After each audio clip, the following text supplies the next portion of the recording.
নমস্কার, কেমন আছেন সবাই? শুভ সকাল। সকালটা মাকে দর্শন দেখিয়ে শুরু করলাম। আমি ভালো আছি, আশা করি আপনারা সবাই ভালো আছেন। এই ভিডিওটা আমি একদম প্রথম থেকে শুরু করছি। মেয়ের বিয়ের আগের দিন থেকে শুরু করে আইবুড়ো ভাত থেকে শুরু করে একদম লাস্ট পর্যন্ত ছোট ছোট পুরনো স্মৃতি নতুন করে আবার একটা ছোট্ট ব্লগ তোমাদের সাথে শেয়ার করব। প্রথমেই শুরু করলাম মাকে দিয়ে। মায়ের পুজো দিয়েছিলাম, ভোগ দেওয়া হয়েছিল শীতকালে। সেই সময় ছবিটা ভোগ দর্শন শুনেছি সকালবেলায়, খুবই ভালো। সেই জন্য শুরু করলাম মাকে দেখি। আর এদিকে মেয়ের বিয়ের নাচের প্রস্তুতি চলছে মেহেন্দি রসমের। তো আমাদের তো মেহেন্দি রসম বাঙালিদের নেই, তবু এখন একটা ফ্যাশন হয়ে গেছে, আর আনন্দটাও একটু বেশি হয়। সেই জন্য চলছে ওরা নাচ প্রস্তুতি। মেয়েকেও শিখিয়েছে, আমাকেও শিখিয়েছে, তবে আমি কিছুই পারিনি, আমি করতেও পারি না। আর মেয়ে পেরেছে, মেয়েকে শিখিয়েছে। চলো, নাচ প্রস্তুতি শেষ হয়ে যাওয়ার পর আইবুড়ো ভাত শুরু। আর মেয়েকে আইবুড়ো ভাত প্রথমেই খাওয়ানো হয়েছিল সোদপুরে, মানে আমার বান্ধবীর বাড়ি।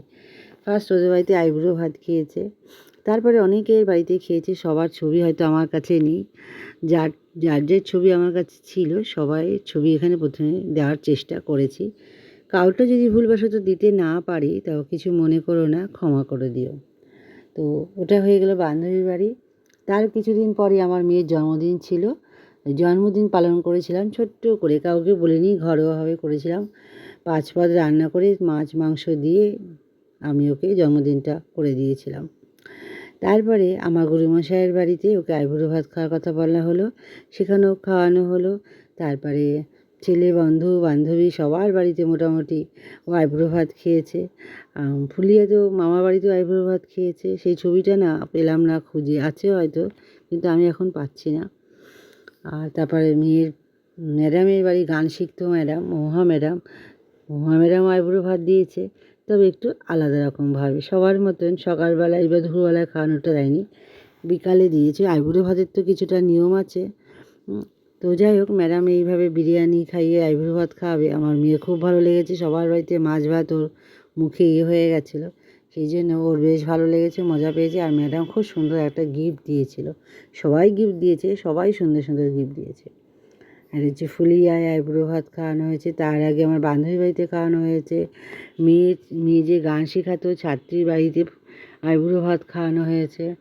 আর এই যে দেখো ছবি ভাগ্যশ্রীর সাথে, খুব সেদিন খুব মজা হয়েছে, আনন্দ হয়েছিল, যে কী বলবো, একটা আলাদাই অনুভূতি। তারপরে বোনের বাড়িতে আইবুড়ো ভাত খাওয়ানো হয়েছিল। ওরা 2 মেয়ে খাওয়াতে পারেনি, ওদের অসুস্থ ছিল সেই জন্য, নাহলে ওরাও আইবুড়ো ভাত দিত, আর দিয়েছে আমার বোন। এই যে আইবুড়ো ভাতের পর্ব চলছে এখনও। বিপাশাদের বাড়িতে হয়েছে মালাদি আইবুড়ো ভাত দিয়েছে। তারও একটু ছোট্ট একটা ছবি, আর বাবুর সঙ্গে তো ছবি শেয়ার না করলে হয় না, বাবু আমাদের খুব প্রিয়। তো বাবুর সঙ্গে আমার মেয়ে একটা ছবি তুলছিল, সেটা একটু শেয়ার করো তোমার সাথে। আর এই যে ড্রেসটা দেখছো না, এই ড্রেসটা মেহেন্দিতে আমার মেয়ে পরেছিল। হ্যাঁ, কালারটা আলাদা, রানি কালার ছিল। তো যাই হোক, এই পর্যন্ত আইবুড়ো ভাত খাওয়ানো হলো। তা মাঝে মাঝেও আরও ছবি আছে, একটু ভুলভাল করে সাজানো হয়ে গেছে আমার। আর তারপরে আইবুড়ো ভাতের 1 সপ্তাহ আগে আমরা গঙ্গায় গিয়েছিলাম, গঙ্গায় স্নানটা করে আসলাম মেয়েকে নিয়ে গিয়ে। তারপরে শুরু হয়ে গেল মেয়েরা আমার নিজের বাড়িতে আইবুড়ো ভাত খাওয়ানো। ছোট ছোট ছবি, চড়া করে ছবি তোলা হয়নি, সব লম্বা করে তোলা হয়েছে। জানি না তোমরা কীভাবে নিতে পারো। কিছু কিছু ছবি বড় করতে পেরেছি, কিছু কিছু ছবি বড় করতে পারিনি। ছবি ফেটে যাচ্ছে বলে ছবি বড় করিনি, এইভাবেই দিলাম, শেয়ার করলাম। মেয়ে আইবুড়ো ভাতটাও খুব ভালো হয়েছে, আনন্দও হয়েছে, মজা হয়েছে। আর রাতের দিকে তো মেহেন্দি রসম, সবাই খুব মজা করছে, আনন্দ করছে, তোমরা দেখতেই পাবে যে সবাই কত নাচা গানা করছে। আর আমার আসাম থেকে মেয়ে এসেছিলো, সেই আমাকে মা করে ডাকে, খুব পরিচিত হয়ে গেছিলো। তারপর থেকে আমাকে মা করে ডাকে। তো আমি তো বড় খুব আনন্দ করছে, মজা করছে। তারা যেহেতু আসামে না, আমাদের কোনো বাঙালি বিয়ে সম্পূর্ণ আলাদা, ওর খুব ভালো লেগেছে। আর ও একটা মেহেন্দি রসমের নাচ করেছে। তার আগে আমার মা নাচ করেছে, আর ও নাচ করেছে আসামেরই একটা গানে। তো এই হচ্ছে মেহেন্দি রসমটা প্রায় শেষ হয়ে গেল একদম। পরের দিন ভোরবেলা থেকে শুরু হলো যে মেয়েকে শাখা পরানো, নানি মুখ বলে যাকে। তো আমি আগের দিন শাখা পরাতে হয়, নিয়ম আছে, কিন্তু শাখা পরিয়ে তো মেহেন্দি রসম হয় না, সেই জন্য ভোরবেলায় আমি শাখা পলাটা পরিয়ে দিলাম নোয়া সহকারে। আর পরিয়েছে, দেখো ওই 2 দিদি আছে, ওরা ফ্ল্যাটে থাকে। ওরা যদি সেদিন ভোরবেলায় এসে না ডাকতো তাহলে তো নানির মুখটা হতে দেরি হয়ে যেত, সূর্য উঠে যেত, কারণ ঘুমিয়ে পড়েছিলাম, প্রচণ্ড টায়ার্ড ছিলাম সেই জন্য। তো যাই হোক, ওদেরকে অসংখ্য ধন্যবাদ, আবারও অসংখ্য ধন্যবাদ জানাচ্ছি। ওরা যে ভাগ্যিস এসে ডেকেছিলো। আসলে সব কিছুই গোপালেরই ইচ্ছা, আমি গোপালকে খুব মানি, তো সব ঠিকঠাক সব সুন্দরভাবে হয়ে গেছে, সবই গোপালের ইচ্ছায়। আর এই দিকে শুরু হয়ে গেছে সকালবেলায় মেয়ের তো বৃদ্ধি, বাবা বসে গেছে বৃদ্ধিতে। তারপরে যে এখন জল সেজে এসে সবাই নাচ উদ্যমে সবাই নাচ করছে, আনন্দ করছে, মজা করছে, ছবিও তুলে নিল সবাই, সবার যে যার মতন একটু একটু করে সবাই ছবি তুলে নিল। আমিও মাঝে মধ্যে আছি, আমারও ছবি নেই এখানে খুব একটা, আমি ছবি পাইনি আমার ছবি। তো ভালোই লাগছিলো। আর আমার হাজব্যান্ডের সঙ্গে মেয়ের তেমন একটা ছবি ছিল না, এই 2-1টা আছে, সেটাই তোমাদের সাথে শেয়ার করলাম। আর দেখো মেহেন্দি রসম হলুদ হলুদ মেখে কী অবস্থা, বললাম না মাঝে মধ্যে ছবি উলটপালট করে দেওয়া আছে, কিছু মনে করো না। এই দিদি আর দাদা আইবুড়ো হাতে মেয়েকে আশীর্বাদ করছিল, সেই ছবি। তারপর আমার আসামে যে মেয়ে এসেছিলো, জামাই এসেছে, নাতি এসেছিলো, তাদের ছবি। আর এই যে মা মাসি সবাই হলদি রসমে একটা ছবি তোলা। এই জিনিসটা আমার খুব ভালো লেগেছে, আমি এর মধ্যে ছিলাম কি নিয়ে আমার মনে নেই, যাই হোক। তো এই হয়ে গেল হলদি, মেহেন্দি, আইবুড়ো ভাত সব শেষ হয়েছে, এখন হচ্ছে বিয়ে দেওয়ার পালা। এই সময়টা আমার খুব কষ্ট লাগছিলো, মেয়ে জোর করে ডেকে নিয়ে একটু ছবি তুললো। মিষ্টির সঙ্গে আমার একটা ছবি ছিল খুবই সুন্দর, সেটা আমি পেলাম না। তো মেয়ে বিয়েতে বসে গেছে শুনেছি, মাকে মেয়ের বিয়ে দেখতে নেই, সেই জন্য ওই দিকটা আমার আর যাওয়া হয়নি। আমি ঘরে এই দিকটাই ছিলাম, কিন্তু আমার যাওয়া উচিত ছিল পরে, ওই দিকটা আমি কেন গেলাম না নিজেও বুঝতে পারিনি, মনটা খুব খারাপ ছিল, এই জন্য আমি যাইনি। আর এদিকে গেছে ভাই, আমারই গুরুমশাইয়ের ছেলে, আমি ভাই ডাকি, ভাইয়ের হাতেই সবার বিয়ে সম্পন্ন হলো। ভাই আমার বাড়িতে কালী পুজো করছে, ভাই মেয়েকে বিয়ে দিল। এটা একটা বড় পাওনা, গুরুমশাইয়ের ছেলে আমার ভাই হবে, আর সে আমার বিয়ে দেবে আমার মেয়েকে, এটা একটা বিশাল বড় পাওনা। ভাই বউ মা ঠাকুর, গুরুমশাই মা গুরুমা সবাই খুবই ভালো, ওরা খুব সহযোগিতা করেছে আমার সাথে, ওদেরকে অসংখ্য ধন্যবাদ। তাছাড়া সবাই বিয়েতে, যারা আমার বিয়েতে আমি খুব একটা তেমন কাজ করতে পারিনি, আমার বান্ধবী বন্ধুগণ, আমার ছেলের বন্ধু বান্ধব সবাইকে আবারও অসংখ্য ধন্যবাদ আমার মেয়ের বিয়েটা এভাবে উদ্ধার করে দেওয়ার জন্য। কারণ হচ্ছে আমার আত্মীয় স্বজন খুব একটা ছিল না, মা আর বোনরা ছাড়া। তো প্রায় রানাঘাটের লোকই আমার, সবাই কেউ আত্মীয় নয়, কিন্তু সবাই আমার খুব পরিচিত, তারাই আমার মেয়ের বিয়েটা একদম উদ্ধার করে দিয়েছে। পাড়া প্রতিবেশী, আমি যে বাড়িতে থাকি, দিদি দাদা সবাই খুব হেল্পফুল, সবাই খুব সাহায্য করেছে, সবাই মিলে আমার মেয়েটাকে বিয়ে দিয়েছে, এটা খুব ভালো লাগলো।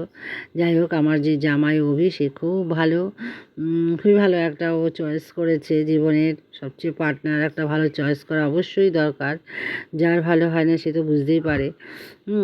তো যাই হোক, আর সুন্দর একটা পার্টনার পেয়েছে, খুব পছন্দ, খুব ভালো। তো যাই হোক, বিয়েটা তো প্রায় সম্পন্ন হয়েই গেল, মনটা খুব খারাপ মেয়ের সঙ্গে বিয়েতে। এখন আর মেয়েকে না ভোরবেলায় আমাকে কনকাঞ্জলি দিতে হয়েছিল, একটাই কারণে, পরের দিন পড়ে যাচ্ছে বৃহস্পতিবার, মেয়েকে বেশি তো আর বিদায় করবো না, সেই জন্য 4:30টার সময় মেয়েকে কনকাঞ্জলি দিয়ে মেয়ে চলে গেল। আর তারই মধ্যে আমরা একটু বিয়ের সময় যে ছবি তুলেছিলাম, হাজব্যান্ড ওয়াইফ একই কালারের কালার পরে, আমি বেনারসি আর ও পাঞ্জাবি পরেছিল, সবাইকে নিয়ে টুকটাক ছবি তুলেছিলাম। সবার ছবি হাতে কাছে পাইনি, যে কটা পেয়েছি তুলে ধরার চেষ্টা করেছি। আর এখন হচ্ছে বিদায়ের পালা, এই সময়টা খুবই কষ্টকর। মেয়েকে 26-27 বছর মেয়েকে কাছে রেখে তারপর মেয়েকে কারোর হাতে তুলে দেওয়া, মানে যে কী কষ্ট, মেয়েকে কাছে পিঠে পাবো না, যেমন এখন বুঝতে পারছি মেয়েকে এখন ডাকলেও আসবে না, আমার কত শরীর খারাপ, কিন্তু সে আসতে পারছে না। হ্যাঁ, যে অন্য সময় হলে মার পিছে ঘুরে বেড়াতো, মায়ের ডাক্তার দেখাও, মায়ের ওষুধ খাও, এটা। আর এখন আমি বিছানায় পড়ে আছি, মা মেয়ে বলবেও না যে ওষুধ খাও, বা মেয়ে এটাই হয় মেয়েদের বিয়ের পর, এটা প্রত্যেকের ক্ষেত্রে এটাই হয়। অ্যাকচুয়ালি মেয়েরা তখন পরই হয়ে যায়, আর শ্বশুরবাড়িটা তখন আপন হয়ে যায়। এটাই হওয়া উচিত, শ্বশুরবাড়িটাকে আপন করে নেওয়া উচিত। মেয়ে কারণ বাপের বাড়িতে আর সংসার করা যাবে না, শ্বশুরবাড়িতে গিয়েই সংসারটা করতে হবে। কেন যে এই নিয়মটা করেছে ভগবান যে আমি জানি না। ছেলেরা কেন শ্বশুরবাড়ি থাকে না, মেয়েরা কেন শ্বশুরবাড়ি থাকবে, এই সব নানান প্রশ্ন মাথার মধ্যে ঘুরছিল। তো যাই হোক, সব কিছু প্রকৃতির নিয়ম মেনে নিতেই হবে। সমাজের একটা নিয়ম থাকে, সেই নিয়মের বাধ্য আমরা সবাই, প্রত্যেককেই। এভাবেই আমাদের চলে আসবে যুগ যুগান্তর ধরে। মেয়ে থাকলে বিয়ে দিতে হবে, শ্বশুরবাড়ি যেতে হবে। সে যত বড়ই অফিসার হোক না কেন, তাকে সে যদি বিয়ে করে শ্বশুরবাড়ি যেতেই হবে। স্বামী, সংসার, ঘর সবই করতে হবে। তো যাই হোক, এইদিকে দেখো আইবুড়ো পর্ব শুরু হয়ে গেছে। আমাকে এই ছবিগুলো পাঠিয়েছিল, সেই শ্বশুরকে তোমাদের সাথে শেয়ার করলাম। হয়তো ওখানে ওরা খুবই মজা করেছে, আর ওকে খুবই সুন্দর লাগছিলো। প্রথম থেকে সত্যিই ওকে সুন্দর লাগছিলো। আমি মা হয়ে বলছি না, একেবারে আইবুড়ো ভাত থেকে শুরু করে একদম বিয়ে, বউ ভাত, প্রত্যেকটা লুকই সুন্দর হয়েছিল। আর মৌরা সাজিয়েছিল, মৌসুমি সাজিয়েছিল। টাকাটা বড় কথা নয়, সাজানোটা বড় কথা। অনেক সময় টাকা নিয়েও সাজানো ভালো হয় না, তবে ওরা খুব সুন্দর সুন্দর সাজিয়েছে। ওদেরকে অসংখ্য ধন্যবাদ। ওরা খুব টাইম মেনটেন করেছে। আর পরপর এতগুলো লুক করা, ছবি দেওয়া খুব খুব খাটনির ব্যাপার, যে আমাকেও এর মধ্যে সাজিয়েছিল। তো যাই হোক, এবার চলে এসেছে বউ ভাত। দেখো বউ ভাতের সুন্দর ছবি, কী দারুণ লাগছে, সত্যি ভালো লাগছে। আমার সঙ্গে ছবি আছে দুই একটা, বেশি ছবি তুলতে পারিনি, সবাইকে নিয়ে ব্যস্ত ছিলাম। ছেলে ছবি তুলেছিল। এই হচ্ছে আমার মেয়ের হচ্ছে বিয়ের আইবুড়ো ভাত থেকে শুরু করে বিয়ে বউ ভাত পর্যন্ত সুন্দর একটা জার্নি। বেশ ভালো থাকুক, সুস্থ থাকুক। তারপরে ওরা অষ্টমঙ্গলা এসেছিলো, অষ্টমঙ্গলা কিছুটা ছবি দিয়েছিলাম। তারপরে এখনও মাঝে আবার ওদের রেজিস্ট্রি হয়েছিল, সেখানে আমরা গিয়েছিলাম। তো ওখান থেকে গঙ্গার ঘাটে, রানী রাসমণি ঘাটে ঘুরতে গিয়েছিলাম।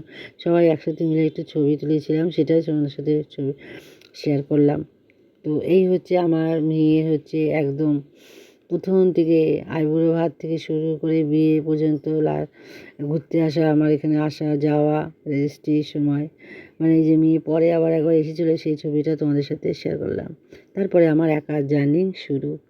মেয়েকে ছাড়া জার্নি শুরু করতেই হবে। আজ এখানেই শেষ করছি। সবাই ভালো থেকো, সুস্থ থেকো। ভিডিওটা আর বেশি দূর এগিয়ে নিয়ে যেতে পারছি না। ভালো লাগলে অবশ্যই লাইক, কমেন্ট, শেয়ার করবে। আর যারা নতুন আছে আমার চ্যানেলটিকে অবশ্যই সাবস্ক্রাইব করে দেবে। আজকে এই পর্যন্ত। Tata, bye bye. আবারও দেখা হবে নতুন আরেকটা ব্লগ নিয়ে।